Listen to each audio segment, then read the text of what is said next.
Vamos falar um pouquinho do caso Sean Combs? Vocês sabem bastante sobre esse crime? Sobre os supostos crimes que ainda é do Diddy lá? Do Diddy, do Puff Daddy. Puff Daddy, Diddy. Você pode falar que você está mais inteirada, né? Eu sei falar da parte da questão lá da rede social.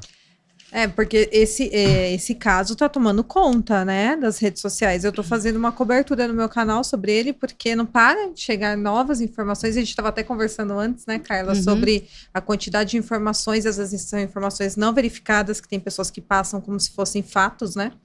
Tem várias teorias da conspiração entrando no meio desse caso. Sim. Eu já ouvi a do Michael Jackson, não sei se é verdade essa teoria da conspiração. Tem do Michael Jackson, tem da Rihanna. É teoria da conspiração Justin Bieber, tem nada confirmado. Não, de aquele que mandou matar o Michael Jackson.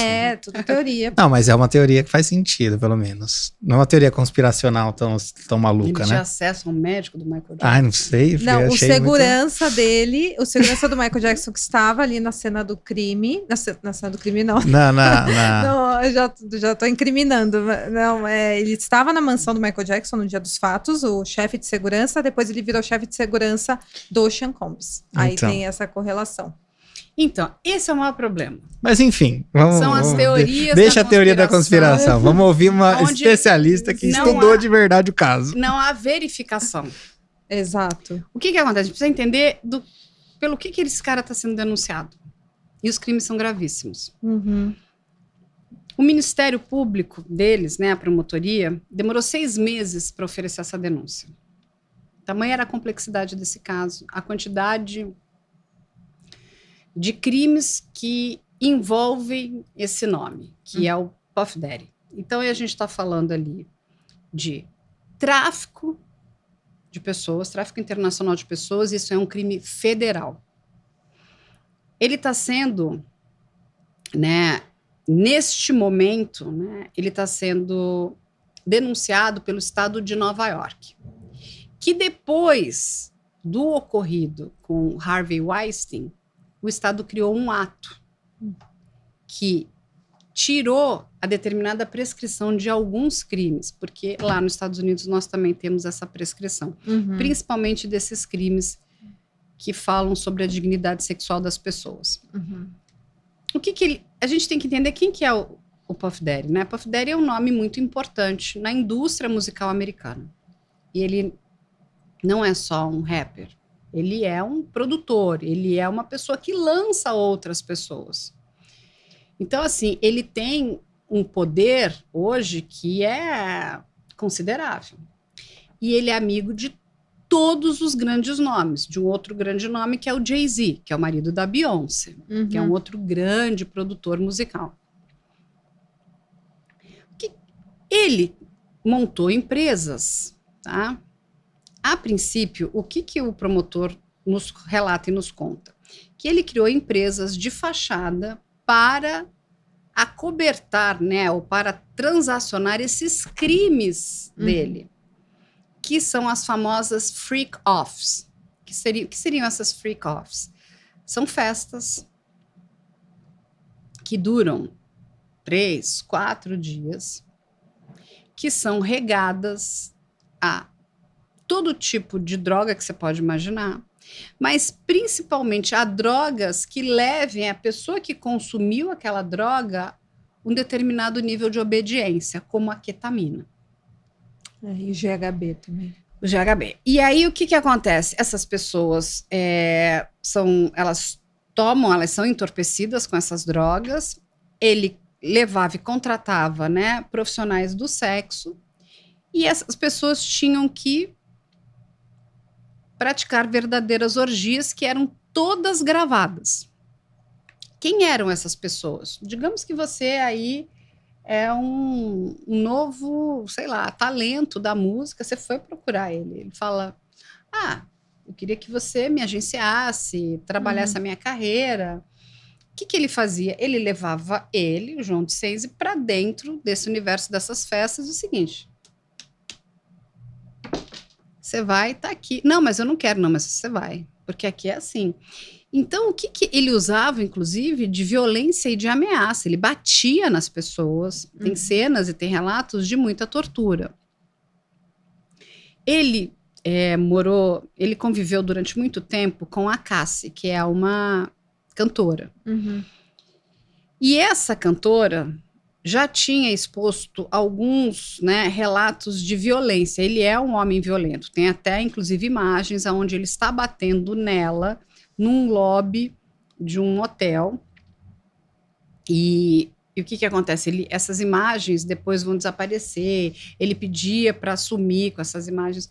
Tem um seriado americano, para as pessoas entenderem o que é esse crime do Puff Daddy, que se chama Ray Donovan. O Ray Donovan, ele é um fixer. O que é um fixer nos Estados Unidos? Ele vai corrigir as merdas que o outro fez. Uhum. Então, por exemplo, ele dava festas num hotel. E essas festas, ele chegou até tem um hotel que relata prejuízos de quase $50 mil. A gente está falando aí de quase R$300 mil. Meu Deus. Só de prejuízo, porque o quarto ficou todo quebrado. Era uma suíte presidencial. O fixer vai lá e compra todo mundo.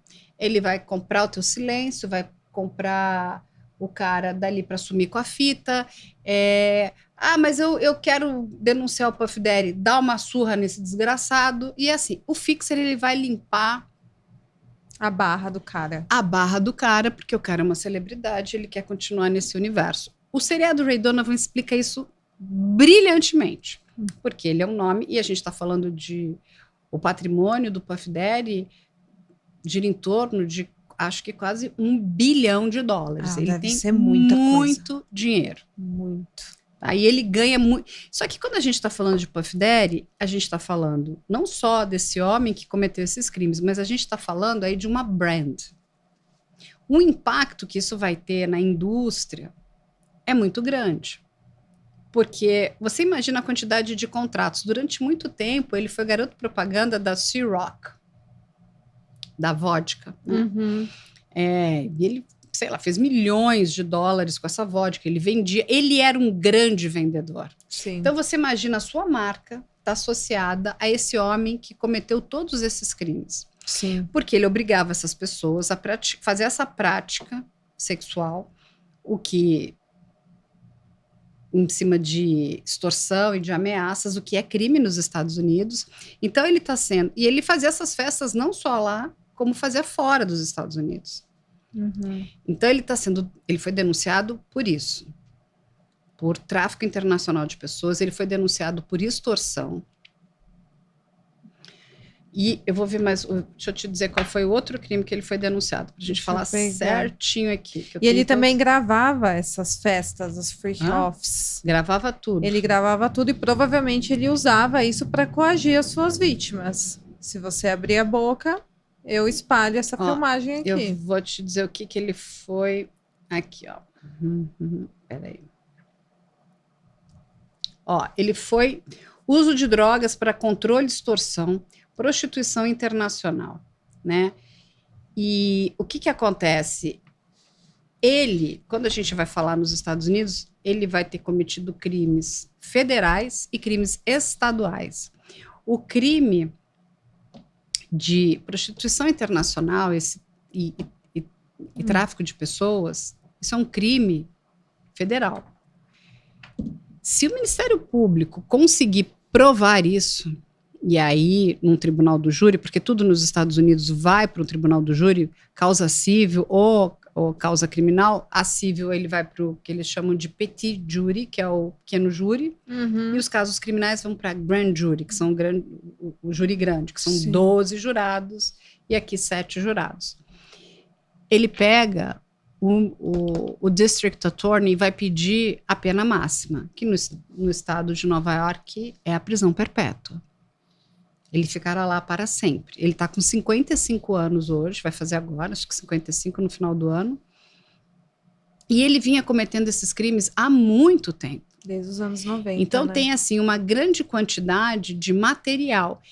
Quem vai fazer a busca e a apreensão e a prisão dele é o HSI, que é o Homeland Security Investigation. Eles entram dentro da casa dele como se você, sabe, parece o SWAT. Eles vão com um armamento pesado, porque A informação que eles tinham, e foi depois comprovada, é que ele possuía armas de grande calibre. Ele tinha a R-15. Inclusive, encontram uma arma raspada, que é a famosa arma pinada. Nossa. Por que ele tem essa arma pinada? Ele vai ter que explicar isso também. Porque toda arma precisa de um registro. Se essa arma está sem registro, é porque coisa boa não está fazendo. Sim. Eles encontraram mais de 1.000 litros do que eles chamaram de baby oil. Não é só baby oil. Eles encontraram óleo com THC. Ou seja, é óleo com... Assim, pessoas que usaram isso comentam que passaram muito mal. A autoridade policial já escutou mais de 50 depoimentos. Muitos depoimentos estão sendo mantidos em sigilo. O caso não é sigiloso, né? A promotoria americana resolveu deixá-lo público pela magnitude que ele tem e pelo alto poder financeiro que esse homem ali tem. Ele fez isso sozinho? Lógico que não. Um homem não poderia fazer tudo isso sozinho. Ele é o cabeça de tudo? É. Ele criou empresas para fazer tudo isso. Quando a gente fala de Estados Unidos, Giovana, para você entender, eles vão investigar até o fio de cabelo da outra vida dessa pessoa. Eu imagino. Diferentemente daqui, né? Porque, assim, muitas coisas aqui falam, não, eu já tenho prova suficiente, eu não preciso de mais provas. Lá não é assim. Eles vão pegar tudo, vai ser uma devassa na vida dele, porque é muito importante que apareçam os outros nomes. Quem são essas pessoas que estão nessas empresas que foram constituídas para essa prática? Quem são? Talvez não sejam pessoas que são celebridades, nem pessoas conhecidas, mas são pessoas importantes. O que mais essas pessoas faziam? Que outros crimes estão interligados? No momento a gente está olhando para o Puff Daddy. Mas tem muito crime aqui que ainda não foi, né? E já está sendo investigado. Eles já estão em comunicação com as autoridades de Las Vegas para tentar ver se ele tem alguma coisa a ver com a morte do Tupac Shakur. Tem muitas coisas que estão vindo. Aí eu vou te passar as informações que eu recebi da promotoria de Nova York. O que eles falam? Hoje são esses crimes de tráfico de pessoas, são essa denúncia da Cassie, que foi uma parceira dele. Tem outras, mas assim, é isso. Extorsão, é sobre isso. Todo o resto é o que... E aí, isso é correto também, novamente, a promotoria não pode vir e sair falando de crimes que ela não tem como provar. Sim. Ah, mas ele tem ligação com a morte do Michael Jackson. Quem prova isso? Ah, porque ele traficou a Rihanna. Aonde tem a prova disso? Porque teorias, não sei né, o quê. Porque... aí vamos começar. O Justin Bieber, Ashton Kutcher, o Príncipe Harry frequentavam as festas. Sim, mas frequentou a festa, sabia do que acontecia? Por que as pessoas não denunciavam? E aí foi o que eu te expliquei. A gente não sabe qual é o nível de controle que ele tinha e exercia sobre essas pessoas. E quando eu digo de controle, é lá. Independente dele ter cometido um crime, e se ele quer cometer um crime, o que ele vai fazer? Ele vai dar um jeito de calar a boca de todo mundo. Como? Com contratos de confidencialidade.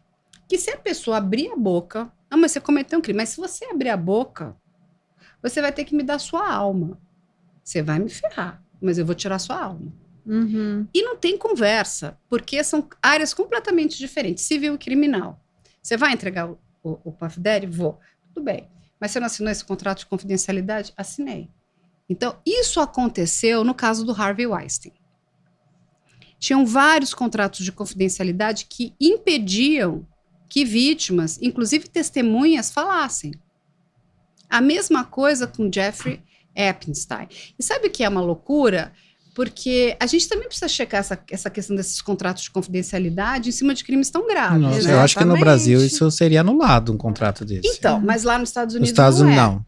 Eu te trouxe o caso da Elizabeth Holmes. Sim. Assim, foi foi um malabarismo, porque nenhuma daquelas pessoas que sabiam dos crimes dela, dessa mulher que é uma louca, né? Não é nem louca, porque coitado do louco. É uma mulher perversa, não podiam falar nada. E a gente está falando, inclusive, do neto de um secretário de Estado que trabalhava ali dentro. Eles todos estavam amordaçados com contratos de confidencialidade.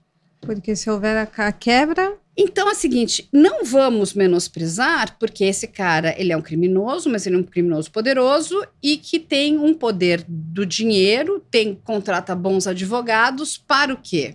Para poder calar as pessoas, porque todo mundo vai falar, mas por que fulano não falou? Por que Beltrano... A gente não sabe como ele está envolvido. E aí, de novo, aí vamos pensar na Rihanna.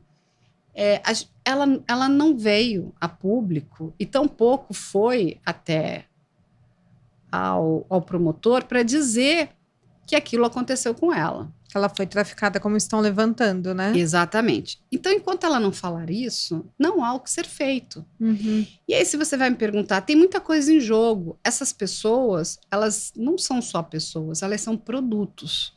A gente não sabe também quais são os contratos que estão amarrados com elas. Qual é o contrato que ela tem de patrocínio, o quanto que isso pode prejudicar a imagem, um rompimento, mesmo que ela seja vítima. Sim, com certeza. Ela é vítima, ninguém está dizendo. Mas enquanto a gente não conseguir entender o todo, é só teoria da conspiração. E lá, e uma outra coisa importante para as pessoas entenderem, o District Attorney é eleito pelo povo. Então, ele vai ganhar os votos do povo pelo bom trabalho que ele vai fazer. Então, ou seja, ele precisa estar muito bem amarrado, porque senão ele perde esse caso. Uhum. E a gente está falando de um poderoso. O Puff Daddy contratou como advogado dele o mesmo advogado que defendeu o Keith Raniere da seita NXIVM, que ele marcava as mulheres que nem gado, a ferro quente, é o mesmo advogado. Esse advogado já atua em outros casos bastante importantes. Da Alison Mack, você está falando? Daquela... Ah, eu fiz no canal esse caso. Então, é o mesmo advogado do Keith Raniere que está agora defendendo o Puff Daddy. Então, assim, é um jogo agora, assim, quando a gente vai falar, é um jogo pesado. Esse deve ser o julgamento do ano. Mas eu não acredito que ele vá sozinho. Ele vai com outras pessoas. O que vai ser o mais importante agora é que a promotoria consiga provar que teve tráfico internacional de pessoas. Porque o que o advogado dele tenta fazer? Minimizar, dizendo que isso é uma pornografia. Pornografia é um crime menor. Não dá direito à prisão perpétua. E o District Attorney quer pegar o quê? A pena máxima. É o mesmo problema do caso do Brian Kohlberger, lá do crime de Idaho. Sei. O que acontece? A promotoria pediu a pena de morte para ele. Só que a pena de morte você está dizendo para o conselho de sentença que você vai tirar a vida de uma pessoa. Você tem que ter 100% de certeza. Tudo que envolve aquele crime é circunstancial. O advogado é o Alan Dershowitz, que foi advogado do O.J. Simpson, que é um fera, ele é brilhante, esse advogado. Ele fala, eu só preciso plantar dúvida em uma pessoa. Porque lá tem que ser unânime. Júri é unânime. Tem que ser unânime para condenar. Se eu ganhar um jurado, eu ganhei o caso. E aí volta tudo, aquilo que ia ser julgado não vai mais ser julgado, eles estão investigando se o cara comprou onde comprou, porque eles não têm nada, eles só têm uma bainha com uma parcial de uma digital. Entende que é um outro conjunto de leis, é um outro formato, isso ganhou mídia. Para esses promotores, isso é muito importante que, após essa denúncia que foi feita, que eles consigam essa condenação, mas consigam condenação com prisão a máxima que eles puderem, que no caso do Puff Daddy é prisão perpétua. Ele está preso numa unidade penitenciária do Brooklyn, a juíza negou fiança, ele vai continuar preso, ou seja, a gente tem que aguardar para ver o que virá por aí. Vai ser um julgamento longo, de muitos meses, Giovana. Você acha que vai demorar para acontecer o julgamento? Não, ele vai acontecer no ano que vem. Porque essa informação que eu obtive, eles já têm muitas provas, assim, agora vai ser uma briga, né? Porque é o que eu te falei, o que a defesa do Puff Daddy vai fazer? vai tentar minimizar o crime, dizendo que ali não aconteceu um crime, que aquilo no máximo foi uma prostituição, que não houve extorsão. Então, o Ministério Público, cabe ao Ministério Público provar. O ônus da prova está na mão de quem acusa. Mas do outro lado também, porque se ele fala assim, não, isso aqui foi só prostituição, então prove que isso aqui era só prostituição. Quem traz a informação precisa provar aquela informação. Sim. Enfim, aquela pessoa que levou a droga, então me prova que não foi ele que forneceu. Ele contratava médicos para aplicar soro nas pessoas, de tão mal que elas passavam, elas ficavam tão mal que elas precisavam tomar soro. Nível de entorpecimento dessas pessoas, assim, era uma coisa absurda. Para continuar a festa, ele dava esse soro. Agora, tem uma coisa muito preocupante, porque ele como Harvey Weinstein ele é um big name, só que o Harvey na área do cinema e ele aqui na área musical. Sim. Isso significa um rombo para muitas empresas, porque ele tem um efeito cascata em tudo que está ligado a ele, os contratos que ele fechou com outras pessoas, o nível de cancelamento dele, porque digamos que ele não seja culpado de nada disso. Eu não acredito que isso possa ser uma possibilidade, mas digamos que não. Ele já era, não era, Cência? Nossa, sim, já era. Ele tem uma agência de publicidade e essa agência já perdeu 18 marcas. 18 marcas. E ele agenciava vários influenciadores. Eu não sei como é que funciona essa questão da cultura do cancelamento nos Estados Unidos, mas assim, no Brasil, quando as pessoas cancelam alguém, acabou, assim, a pessoa não consegue voltar. Ele já não estava muito, eu acho que ele, não sei se ele ainda trabalhava na indústria musical, eu realmente não sei. Ele já parece que estava aposentado, né? Mas mesmo assim, ele tinha as empresas dele. Não, mas ele era um nome, ele lançava nomes. Ele pode não estar mais cantando como... Tinha networking, tinha... rapper, né? Mas ele mandava. Sim, ele produzia muitas pessoas. Ele produzia, ele mandava, ele dizia quais eram os caminhos, né? Então, por exemplo, ano quem passado ele vai lançou... estourar? Vai ser a... Mary Blige, entendeu? Sabe? Ele tem um poder, né? Ano passado ele lançou o They Love Album e teve a colaboração de diversos artistas que hoje estão em silêncio. Não, então, todos esses artistas estão em silêncio. É muito complicado a gente, por exemplo, o próprio Jay-Z e a Beyoncé estão muito, vamos dizer, né, discretos em relação a isso. Sim. A gente tem que entender por quê. Eles eram muito próximos, mas muito próximos. Ele responde em outros crimes com aquele Cuba Gooding Jr., né? E assim, esses crimes vão a julgamento agora. Então, assim, esse perfil dele não é de agora. Não. Né? E assim, uma pessoa que teve tudo. Podia, sabe, terminar aqui, né? No máximo. Venceu na vida em questão financeira. Tudo no lixo. Uhum. Porque eu conversei até com alguns psicólogos forenses que explicam, né? Ele tem uma personalidade histriônica, narcisista. Uhum. Ele tem uma personalidade manipuladora, egocêntrica. Então, assim, ele é o centro do mundo e todo mundo gira em torno dele. Uhum. Mas, para mim, o nome que eu acho que é o mais importante, não sei se a gente vai conseguir saber quem é, porque essas pessoas elas são quase que invisíveis, é saber quem é o fixer dele.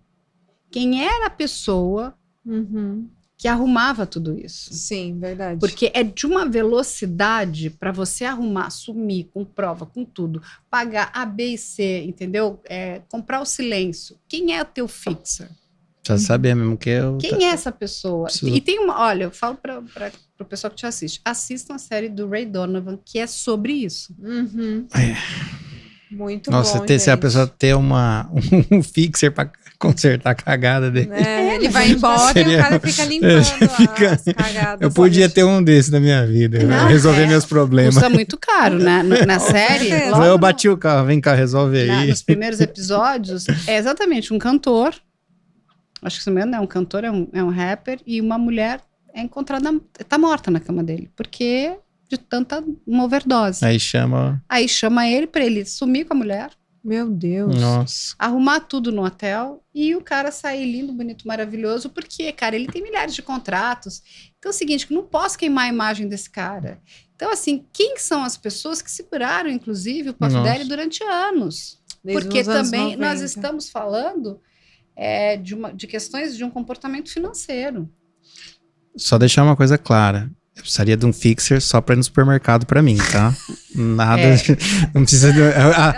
Resolver minha vida que eu tava querendo dizer, não era sumir com o corpo, não, tá? Pensa no que esse menino não, deixa eu deixar claro, porque eu preciso de um fixer. Não, gente, pra ir no supermercado, bater o carro, o cara resolve, leva o carro. Só isso, não precisa sumir com o corpo pra mim. Lavar roupa, né? Lavar roupa, leva.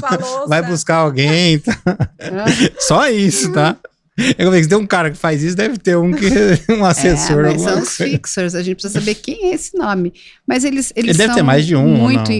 Não sei, mas assim, eles têm empresas, né, que vão lá para sumir com tudo.